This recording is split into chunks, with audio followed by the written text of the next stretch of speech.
WWE announced 2 Elimination Chamber matches this year. One with Austin Theory defending the United States Championship, and one to determine a number 1 contender for the Raw Women's Championship at WrestleMania. Theory, Seth Rollins, Johnny Gargano, Bronson Reed. They are already in.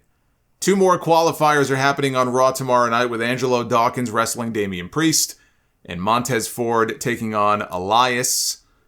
Those should be wins for Priest and Ford. Ford, I think, is going to have a breakout year as a single this year. I picture him in this year's Money in the Bank match. I don't see him winning it. I have LA Knight as my early pick to win the briefcase, but I think there's going to be a big year for Montez Ford. The U.S. title being on the line in the chamber feels like it's designed to get the belt off of Theory ahead of a WrestleMania match with John Cena. Beating Cena at WrestleMania means far more to his career than being the U.S. champion does. I don't have a problem with how they're doing the chamber this year because the match that people are really tuning in for is Roman Reigns against Sami Zayn. This is just one of those years where there's a match on that pay-per-view that is much bigger than any of the chamber matches. And since we already have a number 1 contender set for WrestleMania, it rendered the chamber unnecessary this year. But when you have a gimmick pay-per-view, you can't just say, well, we're not going to do Elimination Chamber this year because you got to plan this shit out months in advance. You know, they already had the chairs made for the ringside fans with Sammy's face on it months ago. All the advertising and the posters, right? When you have a gimmick pay-per-view, oh, it's February, it's time for the Elimination Chamber. This is the problem you run into. The chamber this year is completely unnecessary. But they had to do it. And I would much rather, do what they're doing, which is Roman and Sammy in a singles match, than stick them in a chamber match with 4 other people. So we've got 6 men in there. The 3 likeliest to walk out with the belt, I see, being Theory, Rollins, or Reed. And if it's me, I put the belt on Bronson Reed and I give him the monster push. He's been very impressive in what little we've seen of him so far. I think we're getting Rollins and Logan Paul at WrestleMania. I could see that U.S. title being on the line there. But I would not be beating Bronson Reed this early. If he's in the chamber, right, unless he wins it, he's going to have to lose. This is not a triple threat or a fatal 4-way or a scramble match, one fall to a finish, he doesn't have to get pinned. He's either winning the chamber or he's getting beaten. I wouldn't be beating him this early. Now, the women's chamber match so far has the final 4 from the Women's Royal Rumble match: Asuka, Raquel Rodriguez, Liv Morgan, and Nikki Cross.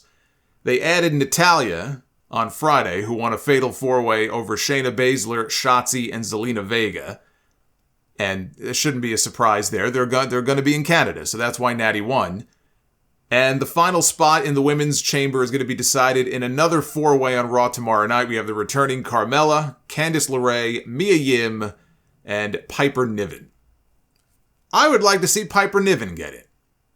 But I would have Asuka win the chamber, so we get Bianca defending the Raw Women's title at WrestleMania against the Murder Clown.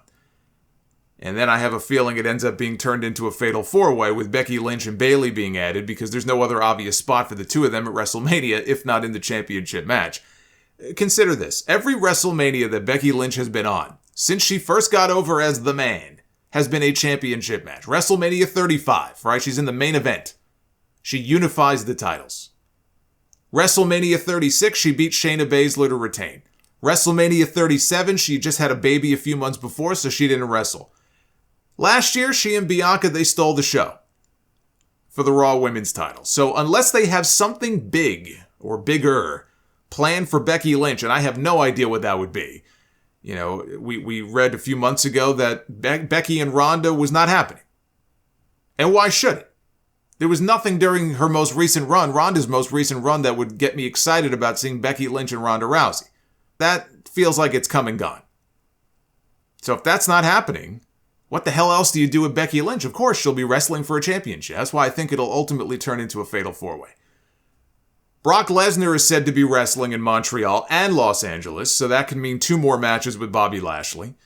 And per The Observer, the reason that Edge did not wrestle Finn Balor as was originally rumored for the Royal Rumble was because he was busy filming a Disney Plus series. So that's probably the WrestleMania match, possibly inside Hell in a Cell, because Hell in a Cell was the rumored match from WrestlingNews.co. They said that it was supposed to be a Hell in a Cell match at the Rumble. So it could still end up being inside the Cell. At Elimination Chamber, though, they seem to be setting up, based on what happened at the end of the show on Monday, it looks like they're setting up for either Edge and Beth Phoenix against Finn Balor and Rhea Ripley, or maybe 3-on-3 with Edge, Beth, and Cody to give Cody something to do against Balor, Dominic, and Rhea. Especially if Damian Priest gets into the chamber for the U.S. title, he wouldn't be available. So you could do Balor, Dominic, and Rhea. So that's kind of how things are shaping up right now.